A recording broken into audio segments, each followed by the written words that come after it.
பாருங்க, நீங்க 46 தனித்தொகுதி தமிழ்நாட்டில் இருக்குங்க எஸ்சி எஸ்டிக்கு. அதுல 23 தொகுதியை தாவேக்கான்ற கட்சியே வென்று இருக்குங்க. அப்போ தலித் மக்கள் எந்த அளவுக்கு விசிகாவை விட்டு போயிட்டாங்க அப்படின்றது விளங்குது இல்ல. அதனால இவங்க ஒரு கேம் பிளே பண்ணாங்களே சார், காட்டுமன்னார் கோயில நீங்க நில்லுங்க, இன்னொன்று புதுச்சேரியில் இவங்க பண்ண குழப்பமாக இருக்கட்டும், அந்த திருமாவளவனை போட்டு அலக்கழிச்ச எம்பியை விட்டுட்டு இங்கே மாநில அரசியலுக்குள்ள வாங்க அப்படின்னு பண்ண இந்த அலக்கழிச்சல் இது மக்கள் தடுத்ததே திமுக தான். மாநில அரசியலில் அவர் கரெக்டாக தான் ஜட்ஜி பண்ணார்.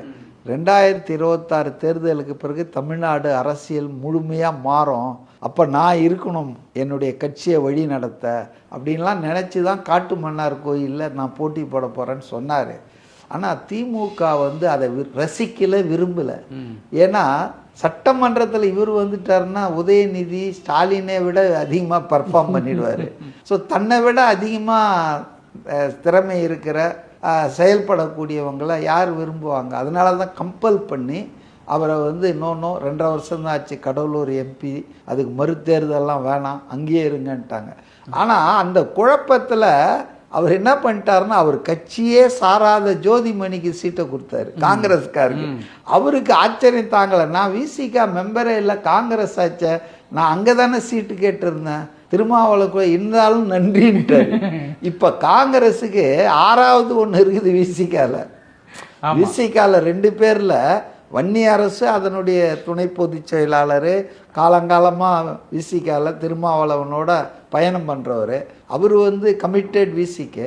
ஆனால் அந்த ஜோதிமணின்னு காட்டுமன்னார் கோயிலில் அவர் கலிய பெருமாளுடைய இளைய மகன், அவர் காங்கிரஸ்கார், அந்த ஃபேமிலியே காங்கிரஸ். அதனால் இப்போ காங்கிரஸுக்கு ஒரு லாட்ரி மாதிரி 5+1 இருக்குது. இப்போ விசிகா திருமாவளவன் என்ன பண்ணிட்டாரு உஷாரா, இவர் முடிவு எடுக்க மாட்டாரா, ஏன்னா இவருக்கு அரசியலே தெரியாது.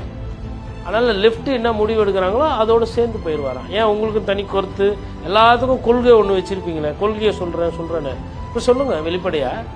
இவர் சொல்வார், அவர் சொல்வார், அவர் கூட சேர்ந்து நான் சொல்லுவேன். இது தடுமாற்றம், திருமாவர்களுக்கு தடுமாற்றம்.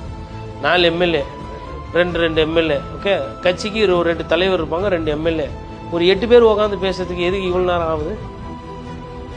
நான் என்ன சொல்கிறேன்னா, கவர்னரை எதுக்குங்க, கவர்னர் சரியாக பண்ணலாம் சொல்கிறீங்களா, நீங்கள் சீரியஸாக செயல்படுறீங்களா ஃபாஸ்ட்டாக?